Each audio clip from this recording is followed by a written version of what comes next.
السلام علیکم ورحمۃ اللہ وبرکاتہ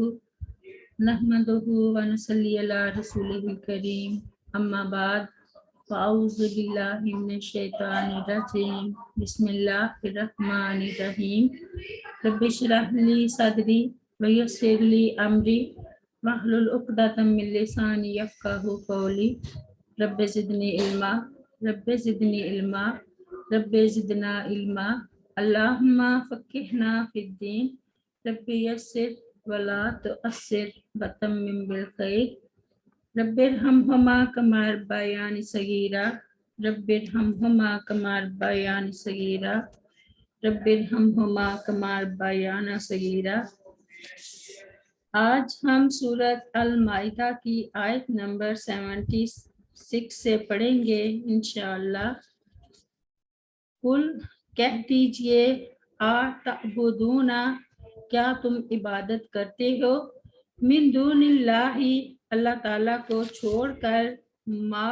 ایسی چیز کی جو لا یملک نہیں اختیار رکھتی لکم تمہارے لیے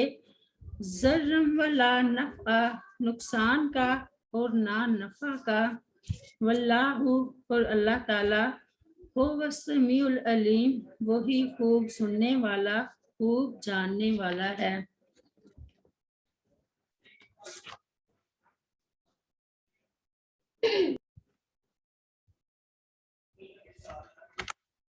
یہ مشرکوں کی کم عقلی کی وضاحت کی جا رہی ہے کہ ایسوں کو انہوں نے معبود بنا رکھا ہے جو کسی کو نفع پہنچا سکتے ہیں نہ نقصان، بلکہ نفع و نقصان پہنچانا تو کجا، وہ تو کسی کی بات سننے اور کسی کا حال جاننے کی قدرت ہی نہیں رکھتے۔ یہ قدرت صرف اللہ تعالیٰ ہی کے پاس ہے، اس لیے حاجت روا مشکل کشا بھی صرف وہی اللہ رب العالمین ہے۔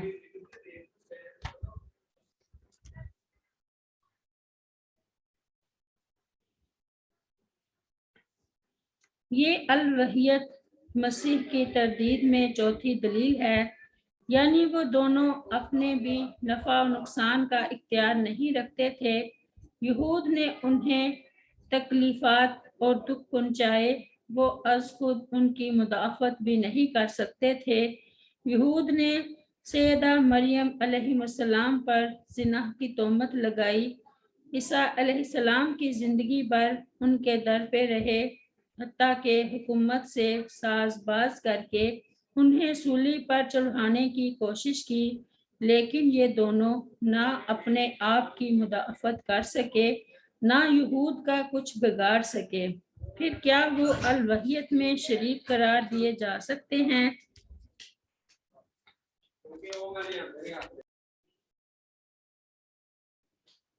قل اتعبدون من دون اللہ ما لا یملک لکم ضرا ولا نفع،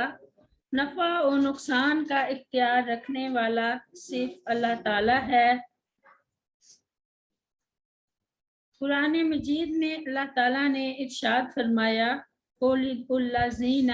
زعمتم من دونہ فلا یملکون کشف الضر عنکم ولا تحویلا، سورہ بنی اسرائیل میں، کہہ پکارو ان کو جنہیں تم نے اس کے سوا گمان کر رکھا ہے،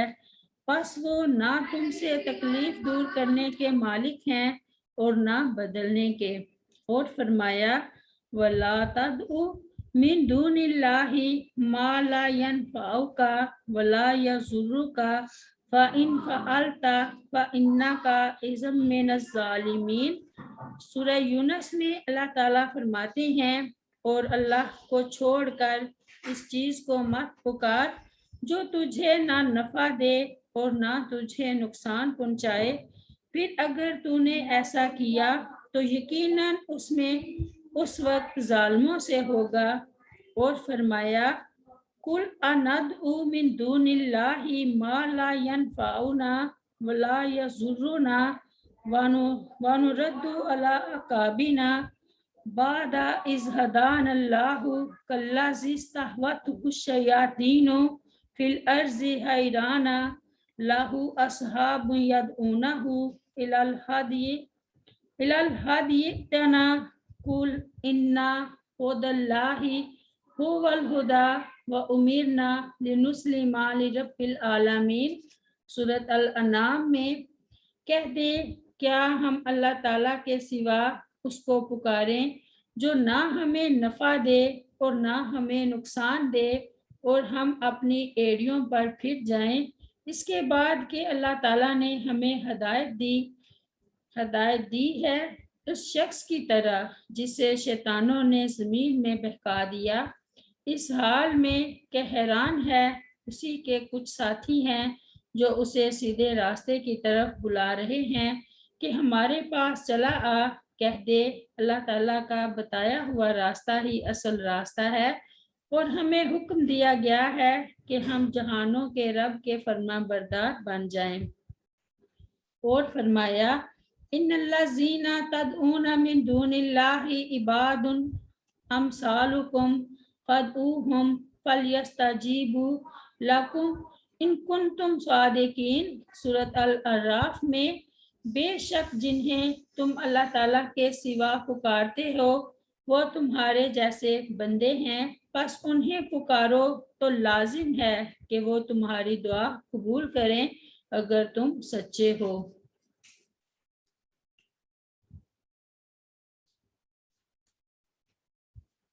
यहूदियों ने हज़रत उज़ैर अलैहिस्सलाम को और ईसाइयों ने सैयदना ईसा अलैहिस्सलाम को इब्न अल्लाह कहा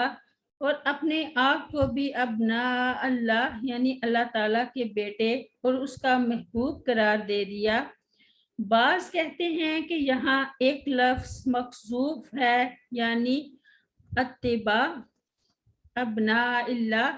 हम अल्लाह ताला के बेटों उज़ैर मसीह के पैरोकार हैं। दोनों मफ़हूमों में से कोई सा भी मफ़हूम मुराद लिया जाए, इससे उनके तफाकुर और अल्लाह ताला के बारे में बेजा एतमाद का इजहार होता है जिसकी अल्लाह ताला के यहाँ कोई हैसियत नहीं है। इसमें उनके मज़कूरा तफाकुर का बेबुनियाद होना वाज़ेह कर दिया गया है कि अगर तुम वाकई अल्लाह ताला के महबूब और चहीते होते, या महबूब होने का मतलब ये है कि तुम जो चाहो करो, अल्लाह ताला तुमसे बाज़ पुर्स नहीं करेगा, तो फिर अल्लाह ताला तुम्हें तुम्हारे गुनाहों की पादाश में सज़ा क्यों देता रहा है। उसका साफ मतलब ये हुआ कि अल्लाह ताला की बारगाह में फैसला दावों की बुनियाद पर नहीं होता, ना क़यामत वाले दिन होगा, बल्कि वो तो ईमान व तकवा और अमल देखता है और दुनिया में भी उसी की रोशनी में फैसला फरमाता है, और क़यामत वाले दिन भी इसी असूल पर फैसला होगा। ताहम ये अजाब या मगफरत का फैसला इसी सुन्नत अल्लाह ताला के मुताबिक होगा जिसकी उसने वजाहत फरमा दी है कि अहले ईमान के लिए मगफरत और अहले कुफ्र व फिस्क के लिए अजाब। तमाम इंसानों का फैसला इसी के मुताबिक होगा। ए अहले किताब, तुम भी उसी की पैदा करदा मखलूक यानी इंसान हो, तुम्हारी बाबत फैसला दिगर इंसानी मखलूक से मुख्तलिफ क्यों कर होगा।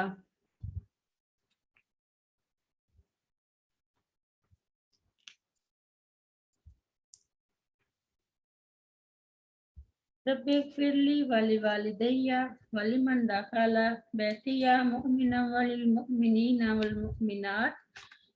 रब्बिरहमहुमा कमा रब्बयानी सगीरा। सुब्हान रब्बिका रब्बिल इज़्ज़ति अम्मा यसिफून व सलामुन अलल मुरसलीन वल्हम्दुलिल्लाहि रब्बिल आलमीन। अस्सलामु अलैकुम व रहमतुल्लाहि व बरकातुहू।